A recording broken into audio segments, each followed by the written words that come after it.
Okay, and we are recording now. I'm Rochelle Morgan. I'm the founder of Soundscaping Source, and I want to welcome you to our webinar today, exploring the brand new AMTA Code of Ethics. It took effect on February 1st, and yeah, it's been a work in progress for the Ethics Board. Those folks have put a lot of work into creating this new document, and now the broader population of music therapists is finally getting a chance to start digging in and looking at it and figuring everything out. So we're going to be doing an intro over this brand new Code of Ethics today, learning how things have changed and why, and giving you, just starting to give you some groundwork on this new document. It's going to be an important document in helping you to develop your ethical thinking and your ethical decision-making skills. So this is not a rule book for you. We're going to talk about that more later, but it's an important document to be familiar with. So that's what we're going to spend our time on today. So let me share my screen here. We'll get our slides going. Here we go. All right, we are exploring our new Code of Ethics.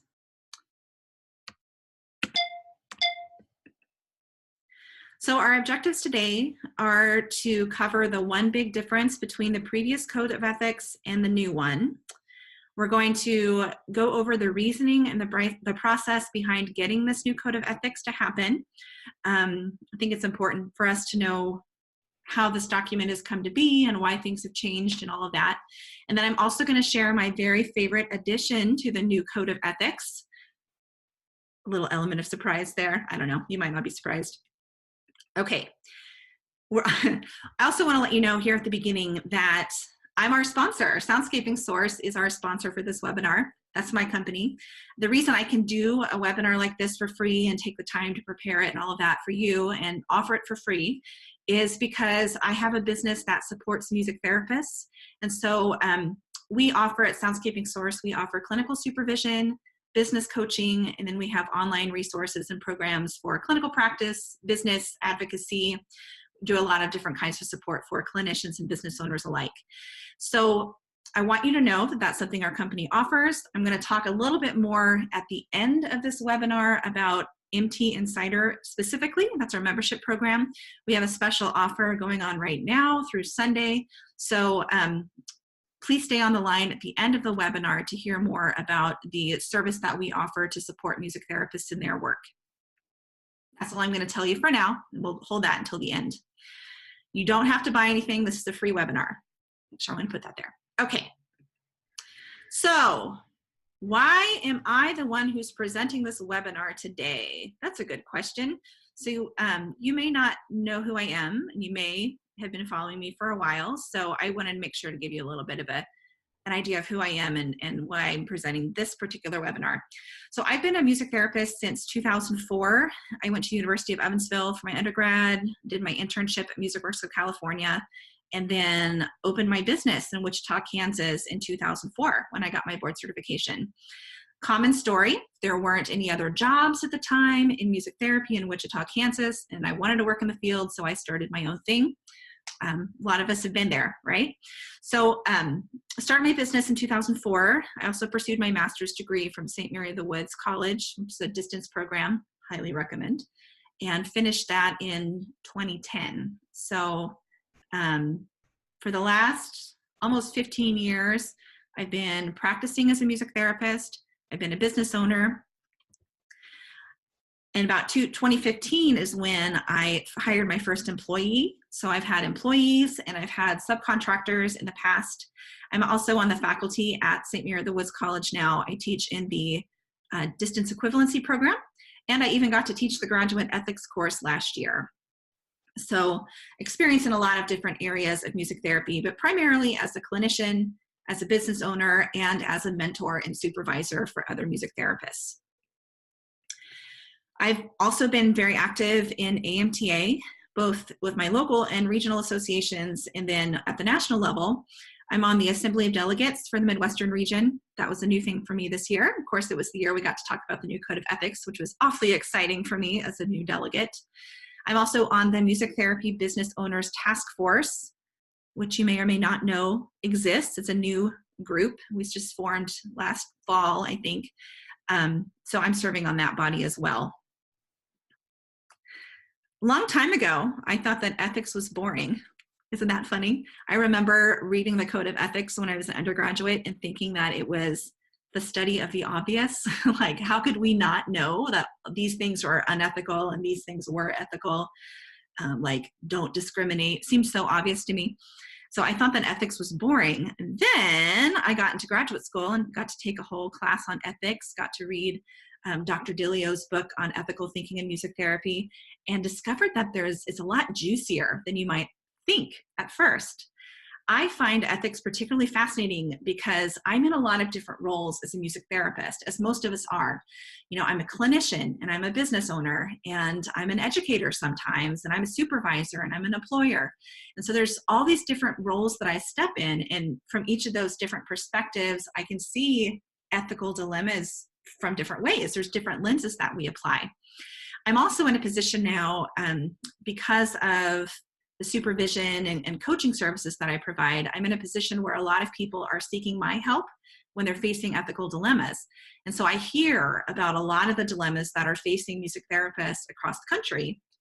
And so I get to hear a lot about things that people are dealing with, the ways that the world is changing very quickly, the business world is changing very quickly.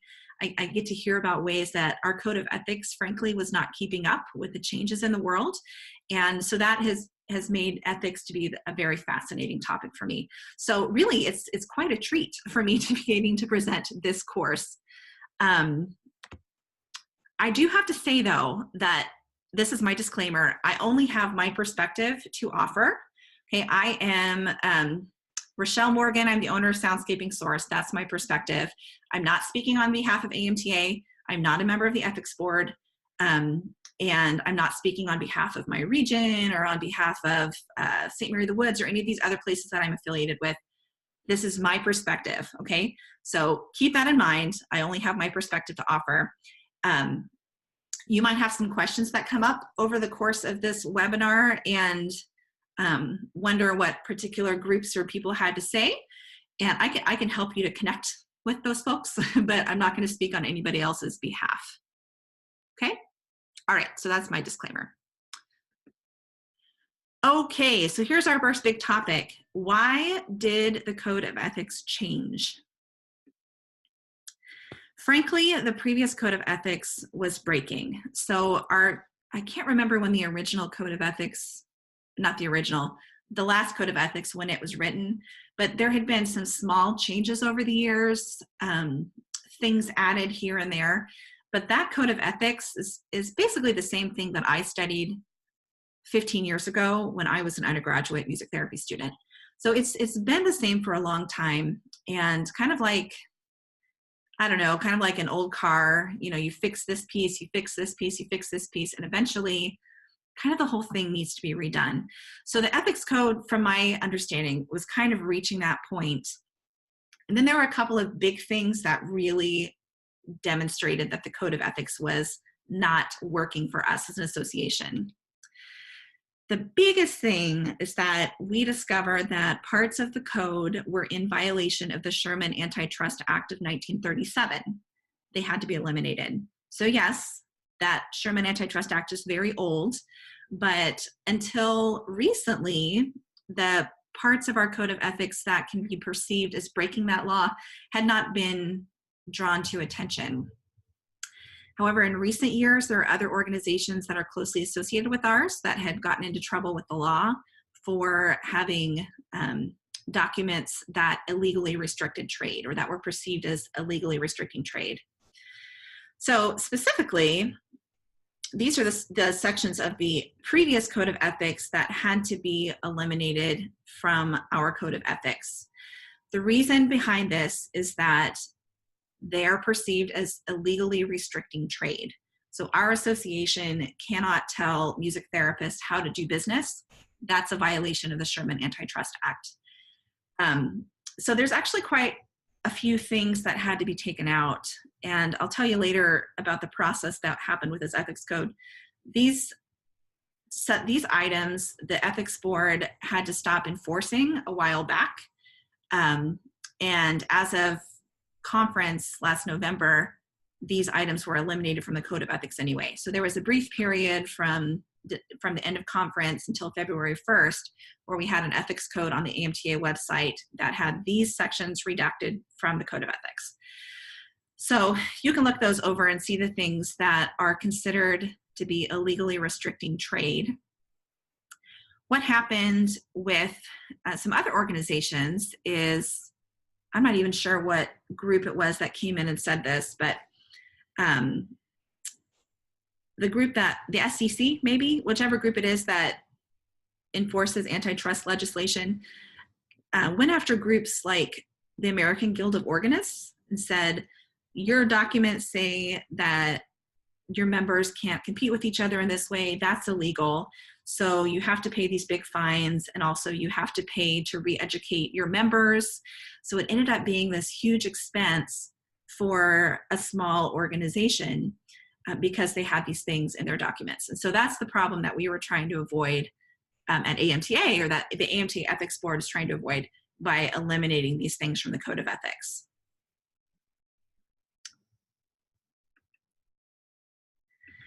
So that was the big reason why the Code of Ethics had to change.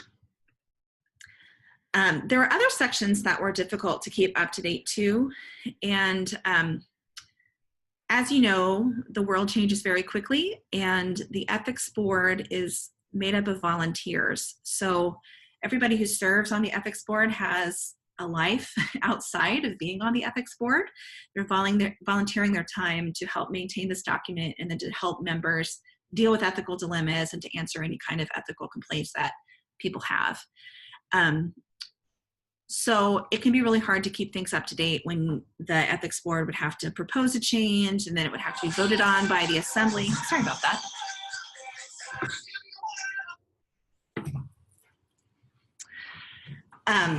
So here's a good example of something that was difficult to be kept up to date.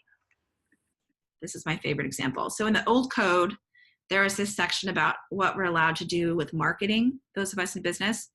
The following materials may be used in announcing services, all of which must be dignified in appearance and content.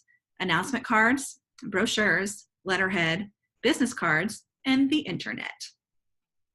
Well, as you may know, you can do a lot of things with the internet. And so if the Ethics Board had tried to spell out every single thing that you could and could not do with the internet for marketing purposes, they would never be able to keep up because the internet moves too fast, right? So it's a nearly impossible task to try to keep up with all of the detailed rules for people to follow. Do this, don't do that. Trying to keep up with that was not really working. Okay, so then the other change is that there's been a shift in the norms for professional codes of ethics towards aspirational models. So according to what the Ethics Board reported to us at the Assembly and what was in the board book, they started looking around at the other codes of ethics that are related professions to see what they were doing. And there's been this shift away from do this, don't do that kind of rule book model towards these aspirational models with codes of ethics. So they reviewed the codes from our peers in occupational therapy, physical therapy, counseling, and psychology, and saw that this change was happening. And so it made sense that our profession would shift towards an aspirational model as well. So here's the one big change. The big change with this new code of ethics is that we're shifting from a rule book to a guidebook. It's an aspirational code of ethics. So instead of looking to our code of ethics like it's a list of laws of this is what you can do, this is what you can't do, now it is organized around core values and organizing principles that we can use to help us make ethical decision-making, or to help us through an ethical decision-making process. So the old way was spelling out what to do. You can get business cards, you can get brochures. The new way is to define and flesh out these core values and these basic ethical principles. So be honest, be truthful, be have integrity, have courage. Those are the kinds of things that we're going to use to guide our decision making now. What this does is it places the responsibility on us, on the music therapist, to hone our ethical thinking and ethical decision-making skills. So we can't just look up what the Code of Ethics says about something, but we can use that Code of Ethics as a guiding document to help us make ethical decisions, okay? So the ethical code is not meant to be laws and regulations for us. As, in fact, as we get licensure and state recognition in more states, hopefully there will be laws and regulations that apply towards music therapists. But what the Code of Ethics does in this aspirational model is it gives us the basis for ethical decision making, okay? Puts the onus on us as music therapists to use that document and to use other resources and a process to make decisions in an ethical way. Okay. Let me check in here.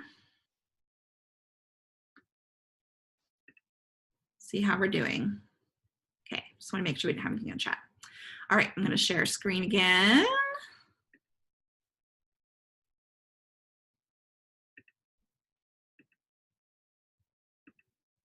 Okay, so that's the big difference with the new Code of Ethics. Now let's talk about the process that got us to where we are.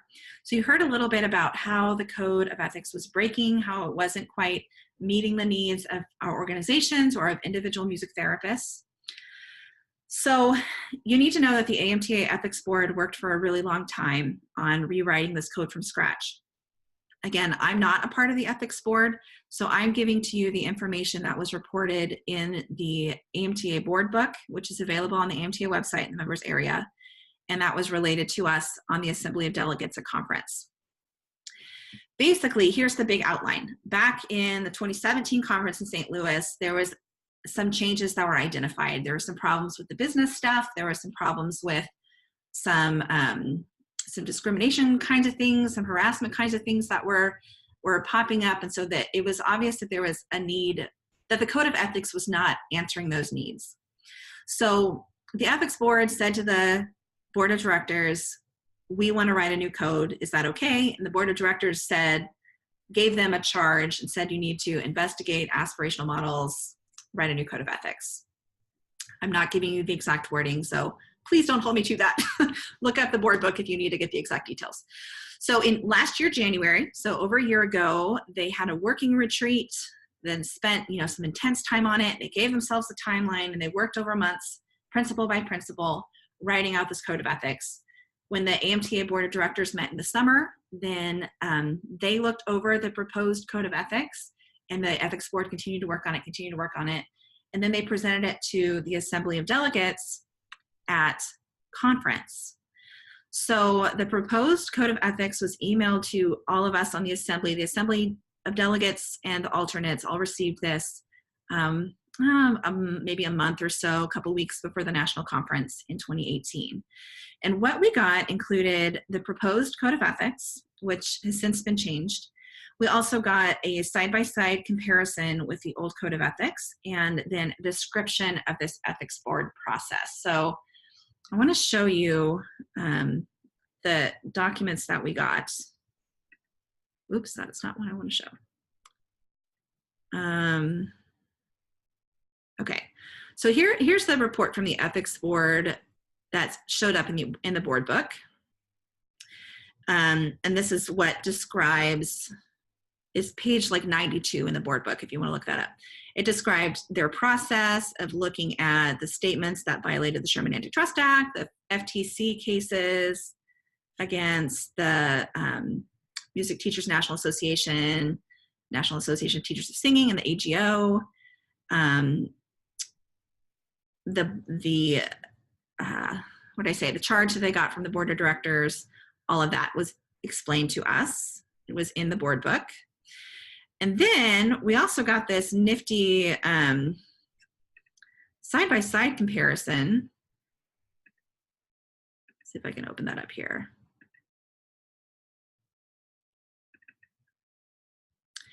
That shows the old code and the new code and how things translate across to make sure that nothing was forgotten from the old code, make sure everything was covered as we translated it over. So they rewrote the code from scratch, and then they compared the old code and the new code to make sure nothing was left. So you can see how, like this here, that the MT will perform only those duties for which he or she's been adequately trained, not engaging outside his or her area of competence. Okay, so this is only do the things that you've been trained for, don't engage outside your area of competence. The new code covers that by saying the music therapist will offer services commensurate with training and will make referrals to other professionals when it's beyond your scope of practice. And so you see this shift in language from a don't do this to a this is how you should do things. So that was pretty helpful to see that.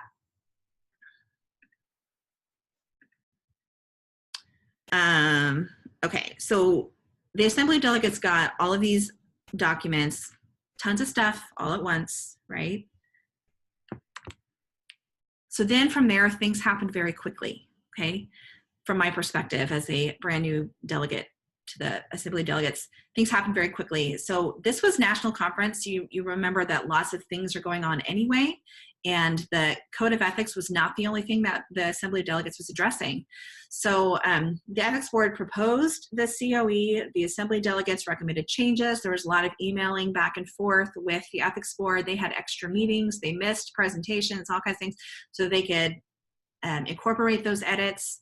The Ethics Board presented an edited version. There was more feedback, back and forth, back and forth. Finally, on Sunday at conference, the Assembly of Delegates decided to accept the interim Code of Ethics, pending legal review, and with the expectation of more revisions to come throughout the year. So interestingly, the vote in the Assembly was very mixed. It was not a unanimous vote, from what I remember. And it was very clear that it was going to be an interim Code of Ethics, and that there was an expectation that there would be more changes as more people reviewed the Code of Ethics and more people saw things that were missing or not worded quite correctly, that kind of thing. So, so that discussion was all happening. And of course, we had these sections that were in violation of the Sherman antitrust law that had to be checked out immediately. So there was also a motion that passed to eliminate all those parts that were illegal, and that took effect immediately. So we had that period from November to February 1st where we had this redacted Code of Ethics. So a legal review of the interim Code of Ethics happened after conference. Last week, I think, we got the Assembly members got an email that said the legal review happened, we didn't need any major changes. So the new Code of Ethics took effect on February 1st. That was last Friday. Here's the thing. This is a brand new document, and so far, the Ethics Board is a small group of people. The Board of Directors for AMTA is a small group of people. The Assembly of Delegates is a small group of people. There are lots more music therapists. There are probably things missing, and so we all need to be looking at this document and paying attention to it. And so that's part of your responsibility too, is as a music therapist, as a member of AMTA, if you're seeing glaring omissions, hopefully there's not a lot of those, but if you're seeing things like that, then these are the kinds of things that we need to keep discussing and keep changing.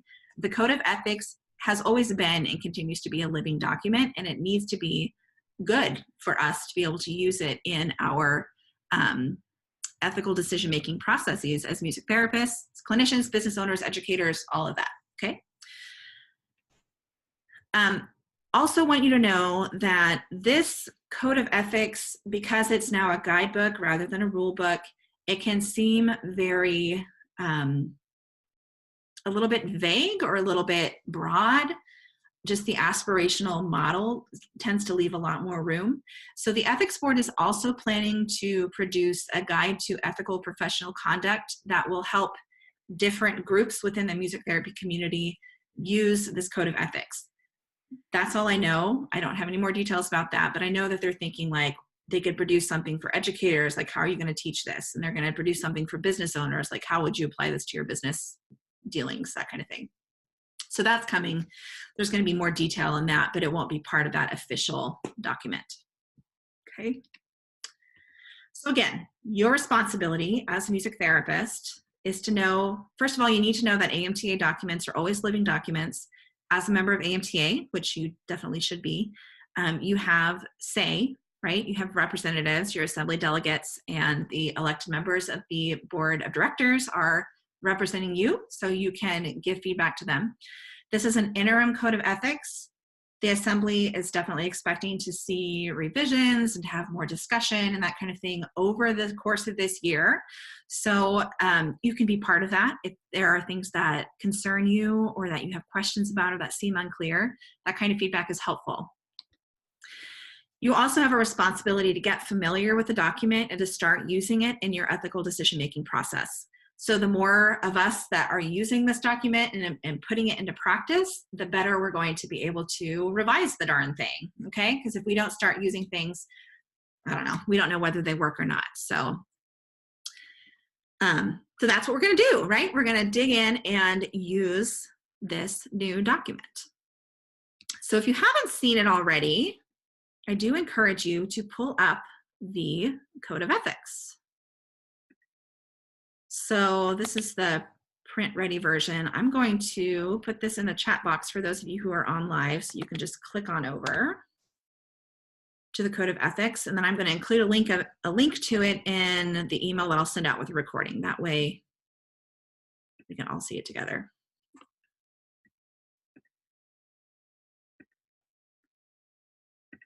All right. So go ahead and click on over to, whoops, didn't mean to do that, to the Code of Ethics so you can look at it as we go through this. So this new Code of Ethics is defined around 8 core values and then, 5 principles. So the 8 values that they have listed are kindness, social responsibility, dignity and respect, equality, accountability, excellence, integrity, and courage. And they have definitions for each of these terms in the glossary, which is the first appendix that comes along with this Code of Ethics. So we're not going to spend a lot of time right now on each one of those, but it would behoove you to spend a little bit of time thinking through what each of those terms is, what that means to you, and looking at those definitions in the glossary. Back to when I was an undergraduate and thinking that ethics was the study of the obvious, you know, it seems obvious to me that we're going to be accountable, we're going to hold ourselves accountable to do good work, that we're going to strive for excellence, right? We're going to try to be the best music therapists we can be, that we're going to be kind and social responsibility. Those all seem obvious to me, but when it comes down to the down and dirty, like crunchy, juicy ethical dilemma, sometimes we have to ground ourselves in these values again, okay? Then the 5 principles get a little bit more meat in this Code of Ethics document. They have these 5 principles, each of them are defined, and then they have explanation of how to operationalize these principles. So we have respect for dignity and rights of all, acting with compassion, be accountable, demonstrate integrity and veracity, and strive for excellence. And again, there are terms here that are defined in the glossary, so to help us out with that. So if we go over here to this new Code of Ethics and look at it here, you can see in the table of contents that we have our principles laid out. That's how it's organized. So let's just take, for example, this principle number 1, which is to respect the dignity and rights of all. You can read this first paragraph here that says what that means, the dignity and rights of all. And then the operationalization, is that right, of this principle, this is how it's spelled out right here, okay? So you'll see some things that are going to look very familiar if you were familiar with the old Code of Ethics. For example, 1.9, avoid entering into dual relationships. When doing so would violate professional boundaries or clinical objectivity. That sounds very familiar, right, to what we had before. So if we were to look at our comparison table here, this is organized next to the old code, but let's see. We can see where some of these things like, okay, so here's the dual relationships one. So here's 1.9, how it said dual relationships before. And here's what it looked like before. So before it said the MT will not enter into dual relationships and will avoid those situations that interfere with professional judgment. And so now we're saying we're going to avoid entering dual relationships when it would violate professional boundaries. Okay, so it's a little bit different language, but really the same thing in terms of ethical, being cautious around dual relationships with our clients. Okay, so let me switch back to that again. So again, they define the principle and then they show us how to operationalize it. So they start broad. We're starting really broad with values. We're starting really broad with these principles. And then we're giving a little bit more detail to help us to make a more detailed decision. But really the responsibility is on the music therapist to go through a process to make these ethical decisions. So here's where my favorite addition comes in. So when we go past all of these different principles, at the very bottom here, we got our references to the other codes of ethics that they looked at. Here's our small group of people that wrote this new code of ethics. So you can see that, you know, there's 8 people here who wrote this thing. That's why it's a living document. And, you know, okay, so then we have our glossary here at the bottom. They reminded us of these important public laws that we have to follow because they're laws. And then we get to my favorite part, Appendix 2. This is the ethical decision-making models. So remember, I went to grad school and I read Dr. Delio's book about ethical decision-making in music therapy and discovered that ethical decision-making was really fun. Well, this is the decision-making model in that book. And now it's part of our code of ethics, which is really great because this 12-step model makes ethical decisions a lot easier to do. Let me switch back over to my slides here. Okay, so the 12 steps in this ethical decision-making model, just go over them real quick, but what I like to say is that we're going big picture, small picture. We're zooming in, zooming out, zooming in, zooming out. We're also going internal, external, internal, external, okay? So that way we can look at a problem from lots of different angles and maybe see some more solutions than we might have initially. So the first thing you're going to do is to identify the problem, the issues, the practices involved. You're going to figure out who the obligations are owed to. And then you're going to go internal. What is your response, right? So there's all these things happening externally, and then you go inside and say, how am I reacting to this? It's important because if we don't acknowledge our internal processes, then they can get in the way without us even realizing it. Then step 4 is when you look at our ethical principles, our ethical codes, relevant laws, and then any institutional policies that you might have at your place of employment or with an organization you're working with.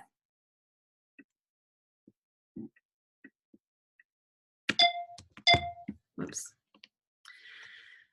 Then we're going context and setting. So that's big picture. Like, what are all the other things that are surrounding this situation that help to define it? Then we're going internal again, identifying your own beliefs and values and their role in the situation, as well as the client's beliefs and values. Then we're going to go zoom out again, consult with colleagues, consult with supervisors, other resources, anybody that you can consult with respect to confidentiality, of course, all the resources that you had to help you make this decision. Then, big picture, how is the ideal virtuous therapist going to respond to this? Somebody who embodies all of those core values in our code of ethics. That's when you start generating the possible solutions, using the input from the client when feasible. Then you're going to evaluate each proposed solution in terms of the possible consequences and make a decision. Implement that decision, and then evaluate the decision. So this 12-step ethical decision-making model, I come back to over and over again whenever I get into a sticky situation with some kind of ethical issue, it's really helpful to go through this process to be able to make a decision like that. And like anything, the more you practice it, the easier it gets to make these decisions more quickly. Sometimes we have situations where you don't have the time to step back and evaluate everything. And so the more you practice ethical thinking, the more you practice ethical decision making, the easier it's going to be to generate multiple solutions and to come up with what might be the best one to try right now. So given that, let's zoom back here. Here is an ethical dilemma that we can look at in the time that we have. So here's a question. You work as a music therapist for a school. One of the students you work with is moving to a small town in Wyoming, and you know that there's not a music therapist available there. The student's parents ask whether they can hire you privately to provide music therapy over Skype for their child. What do you do?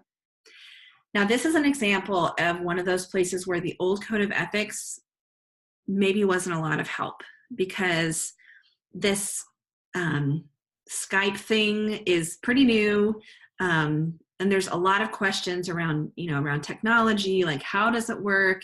How well are you going to be able to provide music therapy from over a distance format? Is it going to work at all? That technology has been evolving very, very quickly. And so it's not something where the ethics board would be able to make a rule like you may use this software, but not that software.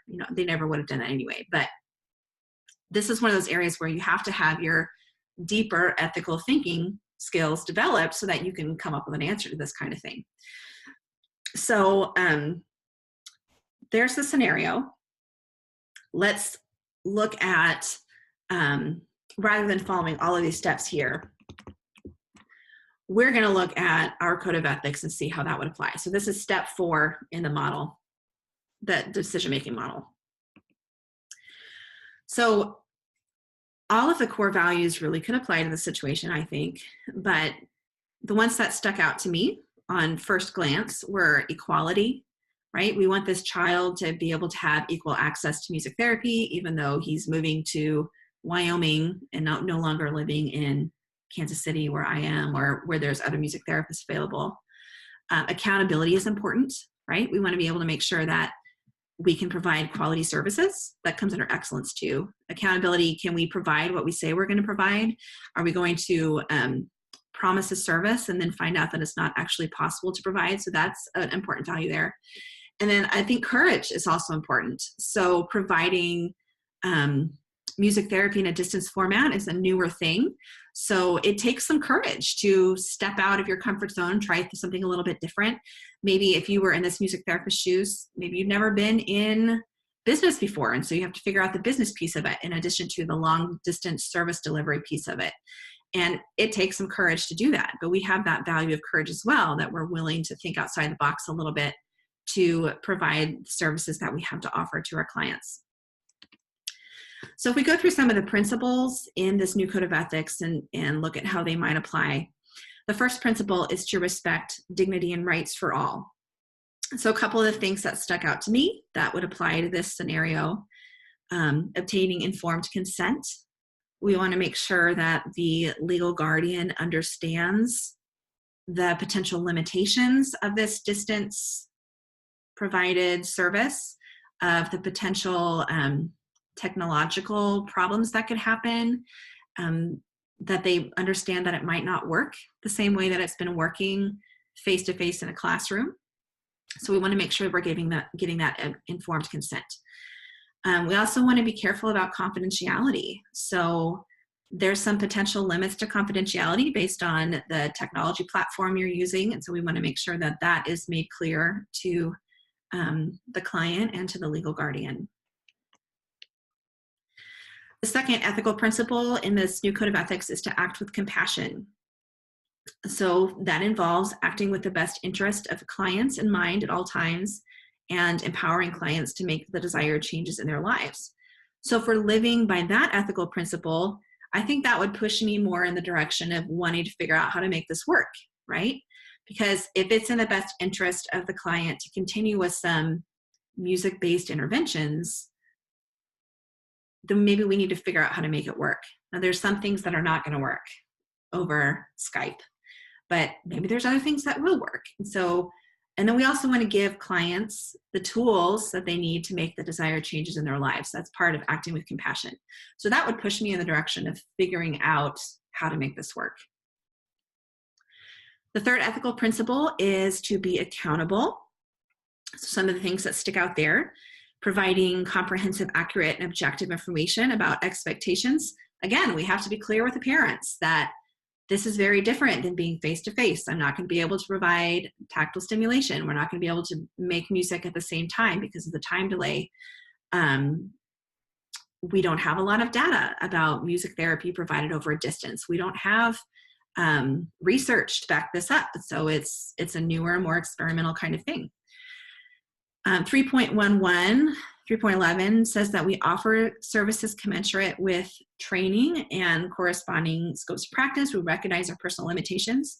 So it's important to say, maybe I don't know how to do music therapy in a distance format. Maybe the methods that I work in are not going to translate to that technology. We have to recognize that limitation. So maybe that's going to push you back in the direction of saying, I'm sorry, but I cannot provide a quality service this way.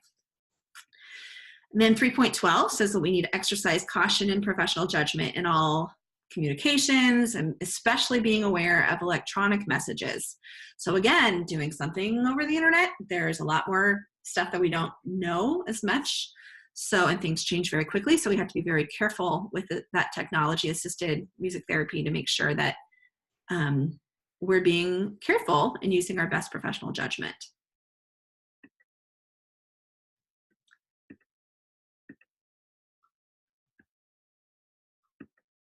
Okay. So I see a question in the chat, and the question is, would it matter if the music therapist is an employee or a contracted service?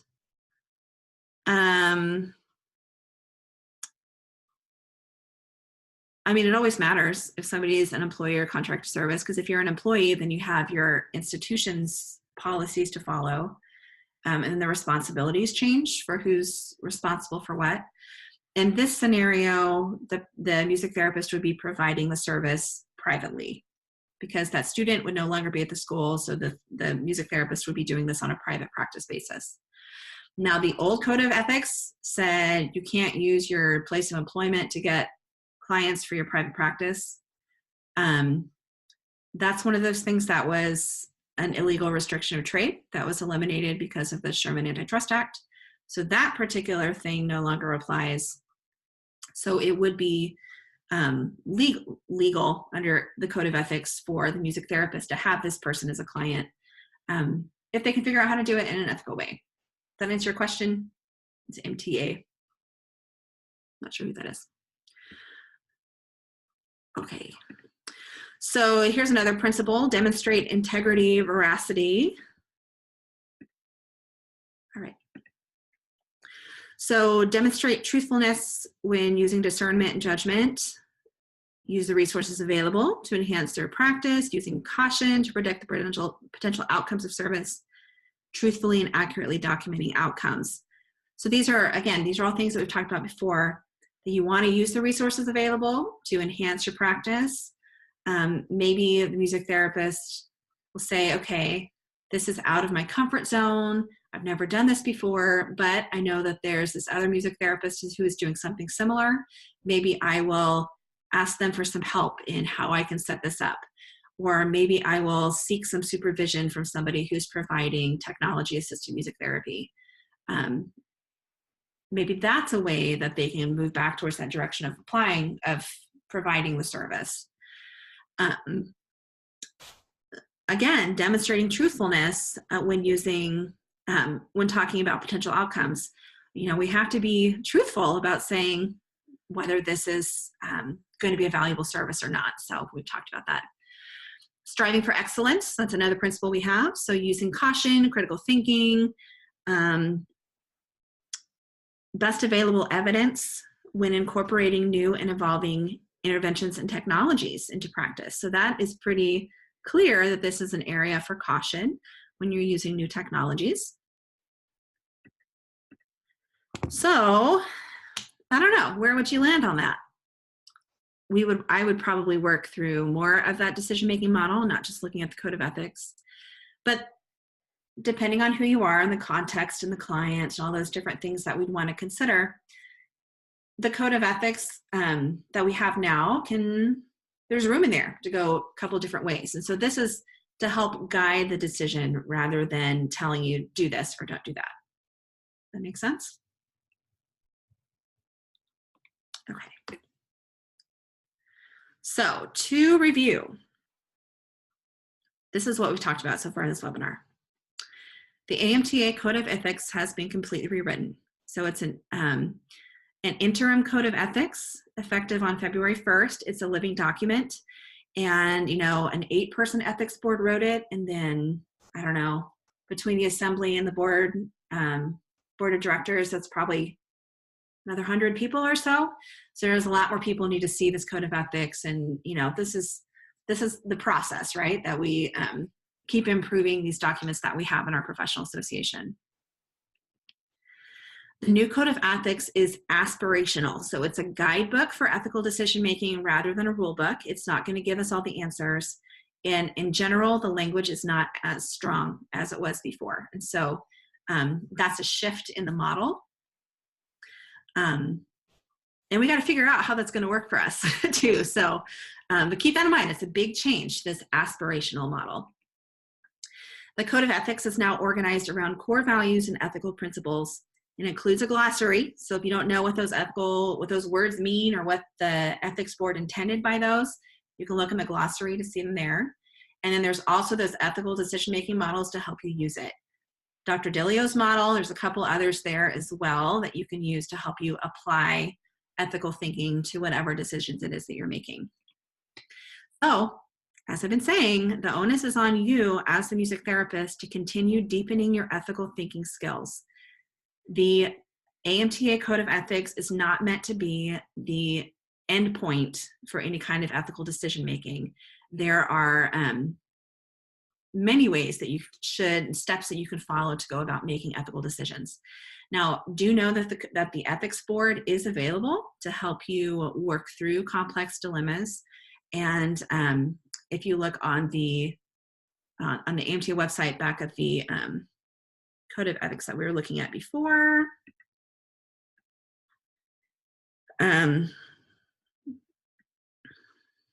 there's back at our ethical decisions. I think it's up here at the top. Yes. If you have a question, concern, or complaint, you can email them at amtaethics@hushmill.com and they will get back to you. They've been very responsive in my experience. Let's see.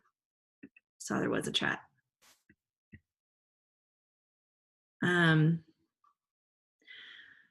Okay, I see your question. I'll come back to that in a second.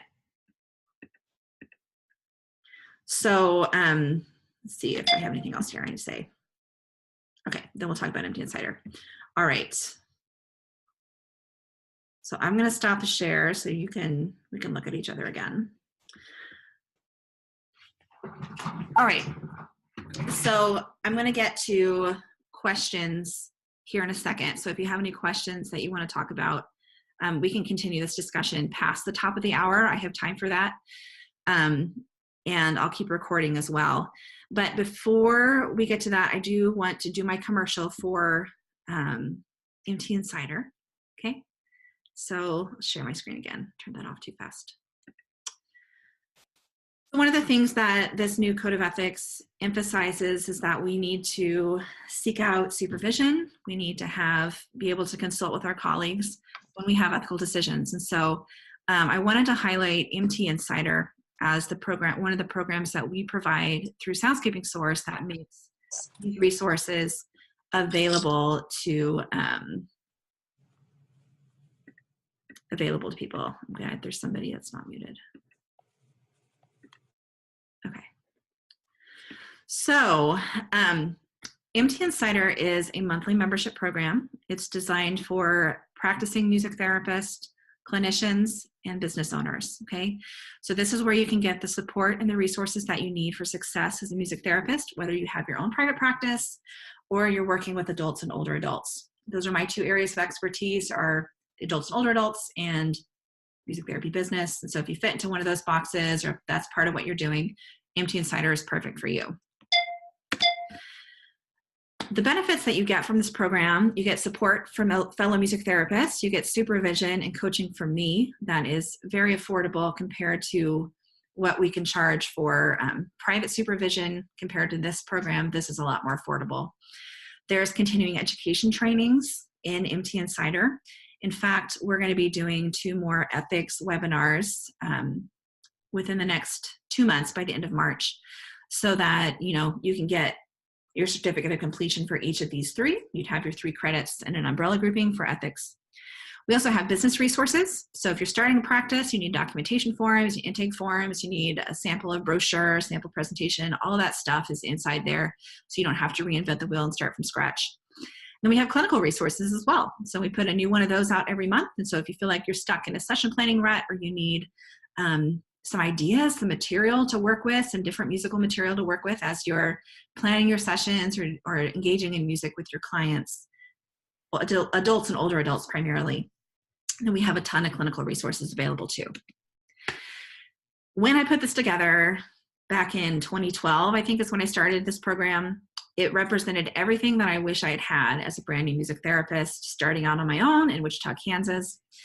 And it still is all that.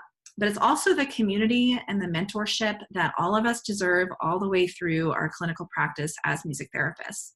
So over and over again during your career, you're going to have times that you want to talk to somebody about a particular situation that's going on in your practice, or when you're doing something in your business and it's not working out as you expected, you want to have somebody who can give you a little feedback. And that is part of what I provide through AMTA Insider. Here's a little feedback from one of our members. Libby Norris is a music therapist, a clinician. She's employed with Senior Sing-Along, but also helps with business development for that organization. She said, thanks for your help. It's encouraging to feel like I'm on the right track with business and professional standards. Because I'm the only music therapist that I work with, and I have been developing the first music therapy program at the organization I work for, and it's my first job as a professional, it often can feel like I'm just making things up. I don't know if any of you remember what that felt like. I certainly do. I do that. I feel that way still on a regular basis. I know that I have a quality education and that I have resources to learn anything I don't already know, but often time does not allow for copious amounts of reading and learning when things need to get done ASAP. That's what AMTA Insider provides, is quick resources, the availability of peers and a mentor to help along with these decisions. So what you get with AMTA Insider, we have open office hours twice a month with me. This is affordable mentorship, so people can call in. We're having office hours later this afternoon, actually, and people call me on the phone. We talk 15, 20, 30 minutes about whatever it is that's going on, and you can check in with me twice a month if you want, or whenever you feel like you need to. It's a way to have access to mentorship at an affordable rate. We have a small and supportive Facebook group. We have a lot of activity on there. We share goals with each other. We do challenges, repertoire building challenges and practicing challenges and things like that to keep ourselves involved and active. Then we also have our online resource library. I counted last night how many resources we have because I've been adding them at a steady clip since 2012, and we're up to 43 business documentation and marketing samples, 39 clinical resources, and 25 video trainings related to business or music therapy and elder care. A lot of good stuff in there, and we have a lot of things planned coming up as well, including the brand new thing. We're going to be doing 2 more ethics trainings related to this brand new code of ethics. Those are going to be coming by the end of March. So between this webinar and those 2, AMTA Insiders will be able to get all 3 ethics CMTEs that are required for recertification, okay? So that's a pretty good deal right there. So if you are somebody who is a business owner, or you work with adults and older adults, this sounds like a good program for you, then that would be a reason to join right there. We are offering a promotion right now. Normally when you join, there's a $100 join fee along with the monthly investment of $49 a month. So if you join by Sunday, we'll waive the join fee. So it's just $49 for your first month, and every month thereafter. You can cancel at any time. It's a month by month kind of service. You have access to everything as soon as you join, or everything that's been created. So yes, we would love to have you as a member of AMTA Insider. Join by Sunday, you'll save $100, and you get to be part of a really great community and have access to mentorship from me. Okay. All right, so that's my pitch. There's our references, and I'm going to stop sharing. Now we have a little bit of time for Q&A. Okay, so Jillian said, would you please provide a way to view the side-by-side comparison? Yes, I'm going to email that out with a recording so you guys can all see that. That, again, was a document that was provided that the Ethics Board is encouraging educators to share in teaching the new Code of Ethics, so it makes sense to share it with all of you too. So I will email that to you. Okay, so Melinda, I think, said, do you know the purpose of changing the language to a less strict feeling? I know that they shifted to an aspirational code of ethics because that's the direction that our sister professions are going. I also know that there's some concern around some of that because codes of ethics are often used in legal proceedings for various reasons. And so that might be a little bit in flux, but it has to do with mimicking the aspirational codes of ethics in other fields rather than being legalistic. I don't know if that answers the question. Hopefully it does. Anybody else have comments or questions about anything that we covered on this webinar today?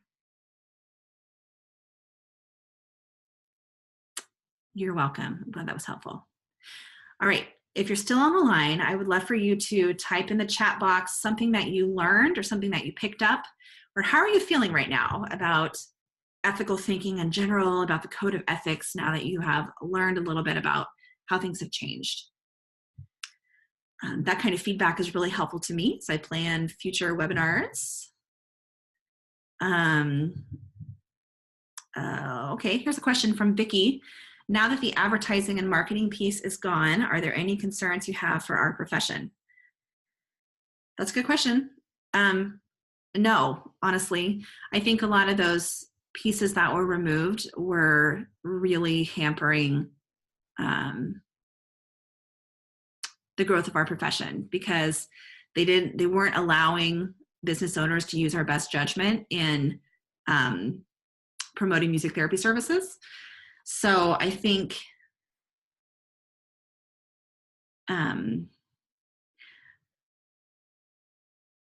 I think maybe you might have a more specific thing that you're thinking about, and if you want to share that, that'd be helpful. I know for me that even as I was learning different ways to be in business and to promote our services, to promote my business, that a lot of times the code of ethics kind of had me scared, afraid that I would do something wrong and somebody would complain. I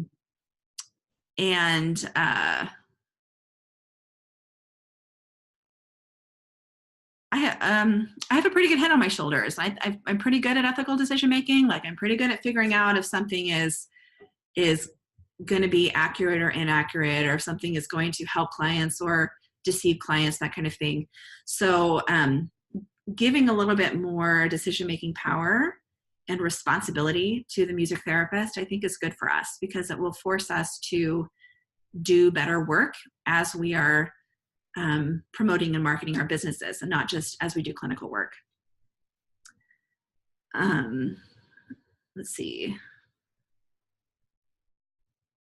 Vicki said, I'm specifically thinking of testimonials. I learned last year that our old code forbade using testimonials because we were considered professional and not commercial advertising. Yeah, actually, that is an area of controversy. And testimonials is a really strange thing in business in general. I could do a whole webinar on that, and maybe I will someday, or a couple of videos or something.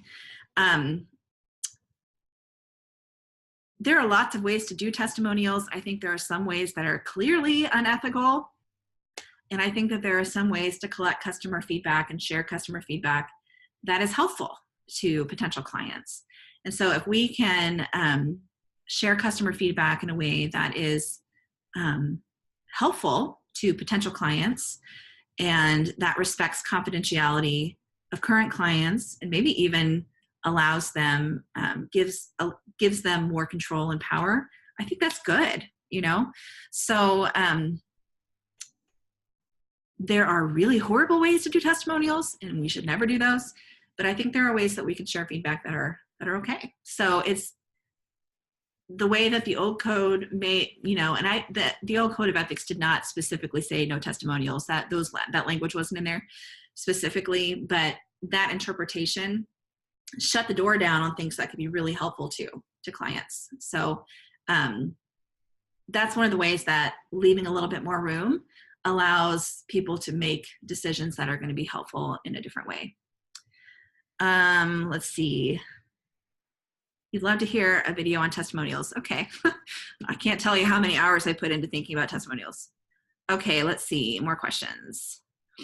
Laura said, I was surprised to learn about the Sherman Antitrust Act. I remember talking about some of those illegal statements in the old code. I can see why they need to go. Yeah, thinking about it now, it's kind of like, well, how did we allow that for so long? I actually got that feedback, marketing in the community. I remember talking to somebody from one place, from a nursing home, and I asked them, you know, do you have any music therapists? And he said, yeah, we have one. And I said, okay, well, then I'm not allowed to market to you. And he looked at me with this strange look and he said, well, that's illegal. I was like, really? And he's like, yeah, your association can't tell you that. Anyway, that was a couple of years ago, and look, it has changed. Let's see. Enjoyed the webinar. Crazy how history lessons from grade school come back to affect current work practices. Yeah, you remember hearing about the Sherman Antitrust Act a way long time ago? Okay. Jessica said, as a business owner, I feel that the changes open up a lot more opportunities. I agree with you. Jessica was part of our Rock That Contract program at one time.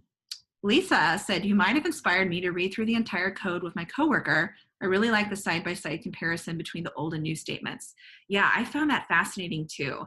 So for anybody listening to this webinar, this could be an excellent staff development activity to spend some time looking at that side-by-side and maybe to practice some ethical dilemmas together, to talk about some things that maybe come up in your place of work and work through those as a team, you know, spend some time thinking about it and chewing on that to develop your ethical thinking skills. It's good for everybody.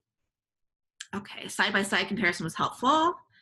Let's see, from Julie, how is our new code of ethics aligning with the state licensure efforts? Should we expect to rely on licensure language for legal protection and guidance more than the ethics code? And how does that affect states without licensure? Those are all questions that are up in the air, quite honestly. I think that some of the shift in responsibility for rules and black and white rules definitely is going to come down to the state licenses and regulations and that kind of thing, but we're not there yet. I live in Kansas City. Neither Kansas nor Missouri has any kind of state recognition, so you know, that's a problem. I don't know all the answers on that, but if you're on your state task force, or if you know folks that are on your state task force, be in conversation with them about how it will affect you specifically in your state. Ellen says, how will membership be kept up on the changes that are expected to come? Well, first of all, you need to make sure that you're reading Music Therapy Matters, because that seems to be where things are reported. And your assembly delegates, you can always ask questions of them. I suspect there will be some things at the regional conferences. And then I do know that the ethics board is planning to put out some videos describing this process and things too, but keep in mind, again, all volunteers that are doing all this work. And so that's part of the reason that I'm doing this, is because we all need to be educating each other. This is an association of members, and so we can all work on this together. Jessica said, Rock That Contract was fantastic. Thank you, Jessica. Okay, let's see. Danielle said, thank you, Rochelle. I was happy to learn about the switch to an aspirational model. I think it's a really great model that will certainly help to inform my practice. Good. From Allison, are there any sections that apply specifically to the internet technology? How does the new COE stay up to date in this area? Well, I shared that one piece about using caution around areas of new technology. That's about as specific as it gets. And so that's the new code is really about developing your values and getting grounded in your principles so that you can make decisions about new technology. AMTA can't keep up with how fast technology changes, and so it's more important that we take the responsibility of deepening our ethical thinking and getting better at making those decisions. So if you apply that as ethical decision-making model, looking at the code is only one step. That's step 4, right? But there's all those other steps that have to do with looking at the context and looking at the people involved and the obligations that you have and consulting with others and that kind of thing. So we need to be doing all of those steps too when it comes to making decisions related to technology or anything else. Laura said, I'm curious about the mixed responses and opinions I mentioned within the Assembly of Delegates. Can I speak to some of the concerns that were voiced? Okay, so this was in November and I did not take lots of notes. I can say that some people were concerned that things were moving too fast. That was where a lot of the discussion was around, I think, was about, you know, the Assembly just saw the new code a week or two, maybe a month before conference. So that was, I think that was where a lot of the concern was is it, can we do this now or do we need to wait another year with this old broken code? And the Assembly as a body landed on, let's make this an interim code, let's start working with it, let's start using it and make revisions from there. So that's kind of where it landed. As far as other changes, you know, people brought up a lot of specific concerns and the ethics board was able to address all of those during conference. The biggest problem was that there just wasn't a lot of time. It was just a very short time frame. That's why it behooves all of us. We all need to be working with this document and looking for places where it needs to be improved.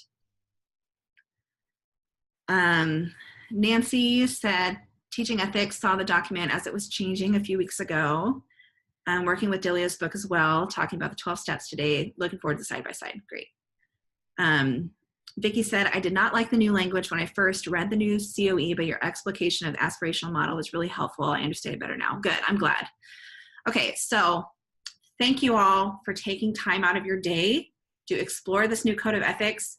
I'm an ethics nerd. I think it's very exciting, but you know, not everybody. We don't all love digging into ethics. I hope that you found some excitement in this as well, or you can borrow some of my passion if you need to when it comes to getting familiar with this new document. Getting familiar with the document and deepening our ethical thinking skills is really what's going to help us to make tough decisions when we're working with clients and other stakeholders in our music therapy practice. So thank you all for taking the time. Please consider MT Insider if you are a business owner, or if you work with adults and older adults. mt-insider.com is where that program, where you can read all about that program and join us if it makes sense for you.